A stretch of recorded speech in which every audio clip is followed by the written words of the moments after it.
ট্রাইব্যুনালে অ্যাপিল করেছেন আপনারা, আর আমরা যা হিসাব করছি তাতে দেখাচ্ছে যে আগামী 20 বছর লেগে যাবে এই অ্যাপিলগুলো ডিসপোজ অফ করতে, যে গতিতে অ্যাপিলটা শুনানি হচ্ছে। দিনে 4টি থেকে 5টা অ্যাপিলের শুনানি হচ্ছে। প্রায় 28 লক্ষ অ্যাপিল পেন্ডিং, 5.5 লক্ষ তাদের অ্যাপিল করার সুযোগও হয়নি। ওই 28 তারিখে তাদের বাদ চলে গেছে, অ্যাডজুডিকেশনও হয়নি। ফলে এদিকে 28, ওদিকে 5.5, এতগুলোর ভোটার এখনও বাইরে আছে। এখনও পর্যন্ত যে অ্যাপিলের শুনানি হয়েছে সেই শুনানিতে দেখা গেছে মাত্র 19% অ্যাপিল ডিসমিস হয়েছে, বাদ বাকি সব অ্যালাউ হয়েছে। তার মানে হচ্ছে যে ওই 1000 খানেক বাতিল হয়েছে, আর বাদ বাকি যত অ্যাপিল হয়েছিল, যা শুনানি হয়ে গেছে, সব অ্যালাউ হয়েছে। এই কথাটা বললাম এই কারণে, তার মানে এতগুলো অ্যাটলিস্ট অন্ততপক্ষে এতগুলো ভ্যালিড ভোটার তারা ভোট দিতে পারেনি। নির্বাচন কমিশন এই দায়িত্বটা নিয়েছিল ভোটের আগে, যে গরিব মানুষ যাদের ভোট বিজেপির বিরুদ্ধে যাবে তাদেরকে ভোট দিতে দেব না। আর এখন স্থির করেছে আগামী 20 বছর এদের ভোট দিতে দেব না। তাহলে যারা ক্ষমতায় এসছে তারা যদি আপনার ভোট ব্যতি রেখে ক্ষমতায় আসতে পারে, আর যদি আগামী 20 বছর ক্ষমতায় থাকতে পারে, তাহলে এর থেকে সুখবর কী হতে পারে?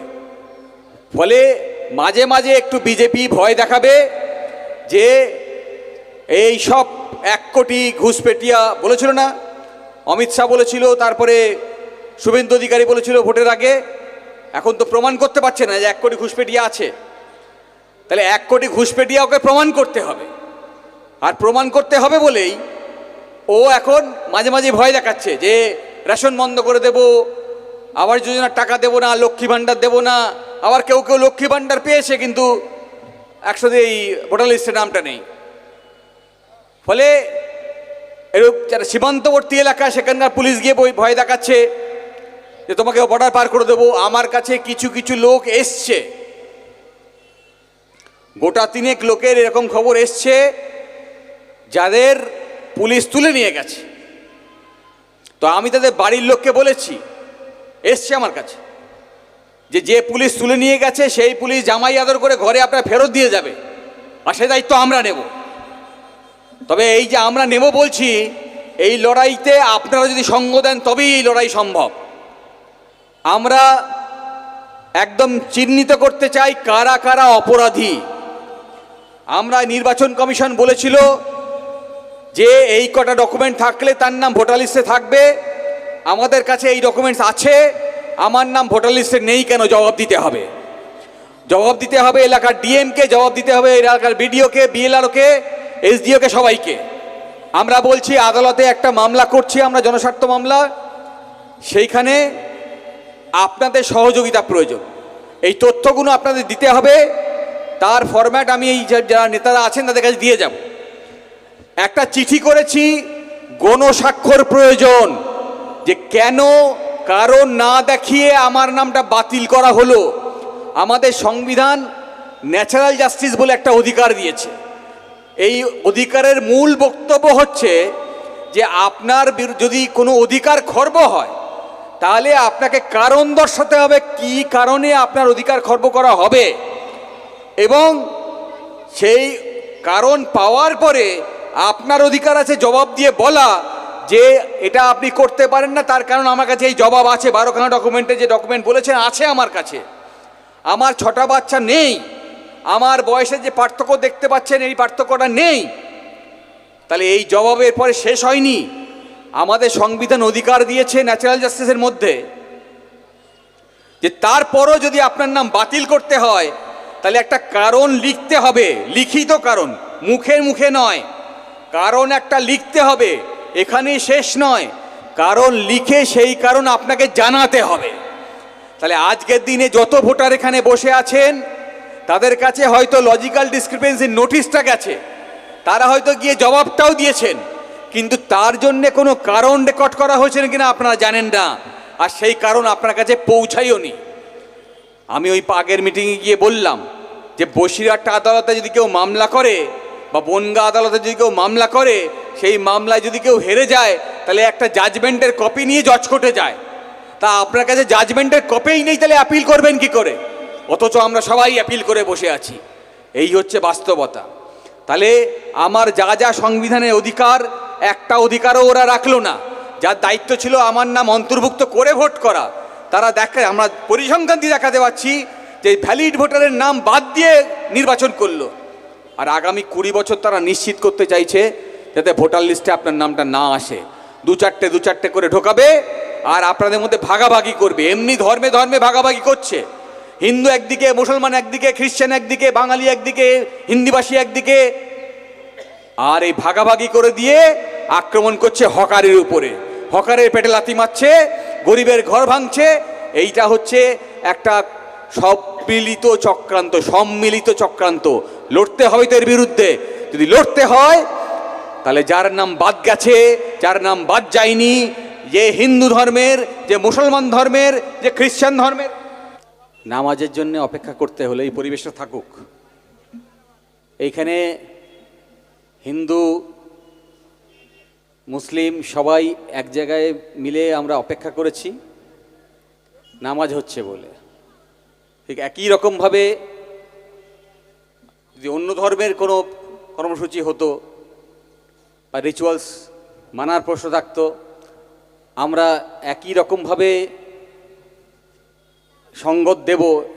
এটাই আমাদের পশ্চিমবাংলা। তো যে কথা বলছিলাম, যে এই পরিবেশটা আজকে রাখা অত্যন্ত জরুরি হয়ে পড়েছে, দায়ের মধ্যে পড়ে গেছে। ওরা ভাগাভাগি করার চেষ্টা করছে যাতে আপনার নামটা ভোটার লিস্টের বাইরে রাখা যায়, যাতে আপনার রাস্তায় হকারি করে খাওয়ার অধিকারটা বাতিল করা যায়, যাতে আপনি খড়কুটো নিয়ে যেভাবে বেঁচে আছেন একটা টালিখোলা বানিয়ে উচ্ছেদ করে দেওয়া যায়। ইতিমধ্যে এই কয়েক মাস সরকার এসছে ক্ষমতায়, নতুন রাজনৈতিক দল, তারা যে আক্রমণ গরিবের উপরে নামিয়ে নিয়ে এসছে তা আপনারা সামনে থেকে দেখছেন। আমাকে আলাদা করে উল্লেখ করার প্রয়োজন নেই। আমি আইনজীবী হিসেবে যেটা পাচ্ছি, আমি দেখছি বাংলার হেন বস্তি নেই যেখানে নোটিশ যায়নি। কলকাতার ব্রিজের নিচে যারা একটা ওই প্লাস্টিক পাতিয়ে শোয় তাদের কাছেও নোটিশ ছাড়িয়ে দিয়েছে। তার মানে হচ্ছে যে রাষ্ট্র ব্যবস্থা যার দায়িত্ব ছিল, গুরুত্বপূর্ণ কথা, রাষ্ট্র ব্যবস্থার তার সাংবিধানিক দায়িত্ব ছিল। আমি যা কথা বলবো একটা কথাও সংবিধানে নেই এমন কথা বলবো না। রাষ্ট্র ব্যবস্থা তার সাংবিধানিক দায়িত্ব ছিল সকলের জন্যে অর্থনৈতিক অবস্থার উন্নতি ঘটানো। তার মানে হচ্ছে সকলের জন্য কাজ নিশ্চিত করা, সকলের জন্য মাথার চালটা নিশ্চিত করা, ছাদটা নিশ্চিত করা, সকলের জন্য খাবারটা নিশ্চিত করা, সকলের জন্য স্বাস্থ্যটা নিশ্চিত করা, যাতে একটা মা যাতে সুস্থ বাচ্চা দিতে পারে তার সেই বন্দোবস্ত করা। তাহলে এই স্বাস্থ্য, শিক্ষা, বাসস্থান, কাজ, এটা নিশ্চিত করা যার দায়িত্ব ছিল। উল্লেখ করে বলা ভালো, আর্টিকেল 39, আর্টিকেল 21, এই অনুচ্ছেদ সংবিধানেরগুলো এই কথাই বলছে। এই আর্টিকেল 39 কথা বললাম একটু অন্য প্রসঙ্গে হলো, আমি বলছি এই কারণে আজকের বাস্তবতা না বুঝলে লড়াইটা করা যাবে না। এই অনুচ্ছেদে বলা আছে রাষ্ট্রের নীতি। এই যে সরকার যে তৈরি হয়েছে, আপনার নির্বাচিত প্রতিনিধি ওখানে গিয়েছে। আমি বলি এটা বেসিক্যালি যারা সরকারে মুখ্যমন্ত্রীর ভূমিকা পালন করে সে হচ্ছে আমার কাস্টোডিয়ান, আমার সংবিধানের কাস্টোডিয়ান। সে হচ্ছে আমার প্রতিনিধি হয়ে আমার চৌকিদারি করছে। আমার যে সম্পত্তি আছে দেশের তার চৌকিদারি, তার ম্যানেজার সেটা হচ্ছে আমার রাজ্যের মুখ্যমন্ত্রী বা দেশের প্রধানমন্ত্রী। এই সমস্ত সম্পদের মালিক হচ্ছে এই দেশের নাগরিক। তাহলে এই যে সম্পত্তির মালিক হচ্ছে দেশের নাগরিক, তার যদি অধিকার খর্ব করে দেওয়া যায়, তাহলে ওই মালিকানা থেকে তাকে তার মালিকানা যে সত্ত্ব আছে, যে অধিকার আছে, সেই অধিকার থেকে বঞ্চিত করা যাবে। সহজভাবে বলার চেষ্টা করছি।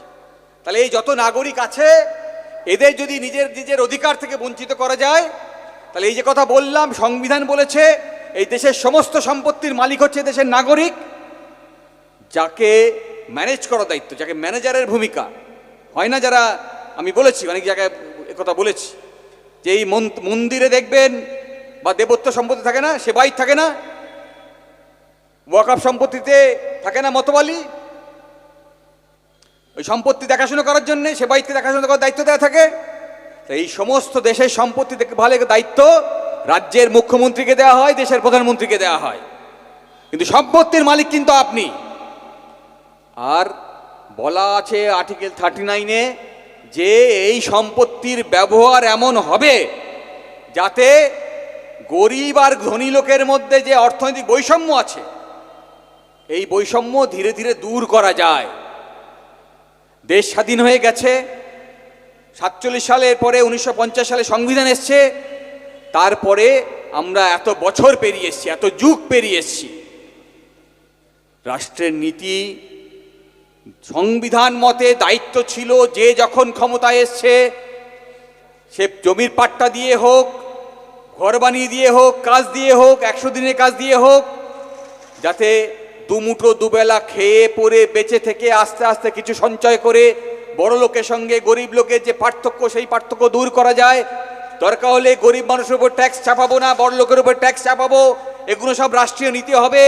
আর সেই নীতি করে সংবিধানের যে মূল উদ্দেশ্য যে গরিব আর বড় লোকের মধ্যে এই অন্তরায় থাকবে না, দূর করতে হবে, সেই সিদ্ধান্ত, সেই নীতিকে রূপায়ণ করতে হবে। এটা সংবিধান। শেষ হয়নি এখানে। সংবিধানে বলা আছে যে আপনার নীতি এমন হবে না যাতে বড় লোকের কাছে সম্পত্তি বেড়ে যাচ্ছে, কনসেন্ট্রেশন অফ ওয়েলথ হচ্ছে,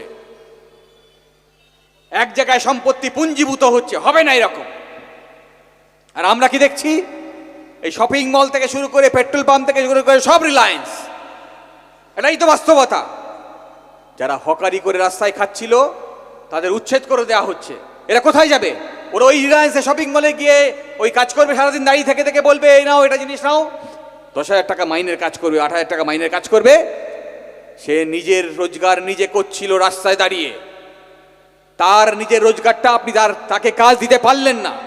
রাষ্ট্র আপনার দায়িত্ব ছিল তার কাজ দেওয়া, আপনি দিলেন না, আপনি তার কাজটা কেড়ে নিলেন, নিয়ে আপনি ডেলি লেবার বানিয়ে দিলেন ওই শপিং মলে রিলায়েন্সের মালিকের আন্ডারে। থাকবে তো আমার স্বাধীনতা।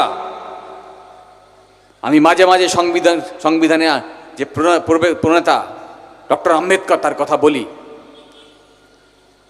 ডক্টর আম্বেদকর এই লিবার্টি স্বাধীনতা প্রসঙ্গে বলতে গিয়ে বলেছেন যে what is called liberty, what is called স্বাধীনতা, স্বাধীনতা কারে বলে?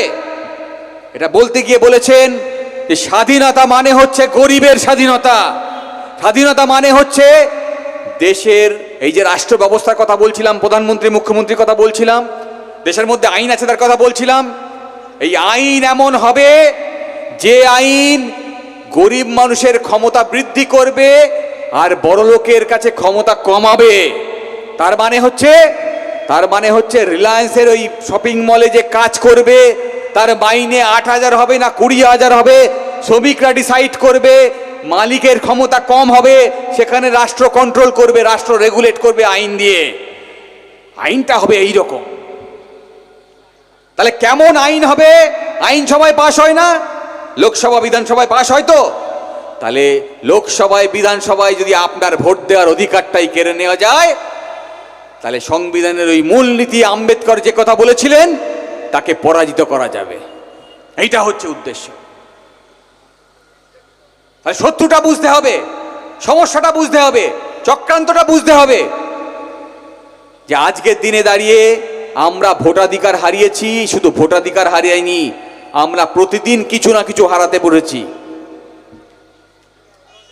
গরিব মানুষ আরো গরিব হচ্ছে, হারাচ্ছে তো, গরিব মানুষ আরো গরিব হচ্ছে, সংবিধানের বিরোধিতা হচ্ছে তো, সংবিধানের যে নীতি তার বিরুদ্ধে কাজ করছে তো, রাষ্ট্র কাজ করছে, প্রজাতান্ত্রিক দেশ, এরা রাজার রাজতন্ত্র নেই, রাজা শাসন করে না, রাজা যা বলবে তাই হবে না। সংবিধানের প্রথম শব্দই হচ্ছে, প্রথম বাক্যই হচ্ছে we the people of India. আমরা এই দেশের নাগরিক, এই সিদ্ধান্ত নিয়েছি, আমরা আমাদের দেশের নাগরিক, আমরাই সংবিধান বানিয়েছি। তাহলে আমরা যে সংবিধান বানিয়েছি, যে সংবিধান বলছে গরিব মানুষের সঙ্গে ধনী লোকের এই অন্তরায় দূর করতে হবে, শিক্ষা উন্নতি ঘটাতে হবে, সামাজিক অন্তরায় দূর করতে হবে, আর ওরা বলছে বর্ণপ্রথার পুনঃপ্রতিষ্ঠা করতে হবে, ওরা বলছে বর্ণপ্রথার পুনঃপ্রতিষ্ঠা করতে হবে। আক্রমণ শানাচ্ছে আস্তে আস্তে। যারা নিম্ন বর্ণের মানুষ ছিলেন, হিন্দু সম্প্রদায়ের মধ্যে বর্ণপ্রথা প্রচলিত ছিল চিরকাল, আস্তে আস্তে আপনার কাছ থেকে ধন সম্পত্তি কেড়ে নিয়ে, কাজ কেড়ে নিয়ে, শিক্ষা কেড়ে নিয়ে আপনাকে ওই দিন মজুরে পরিণত করবে, যে দাসে পরিণত করবে। এটাই হচ্ছে ওদের লক্ষ্য।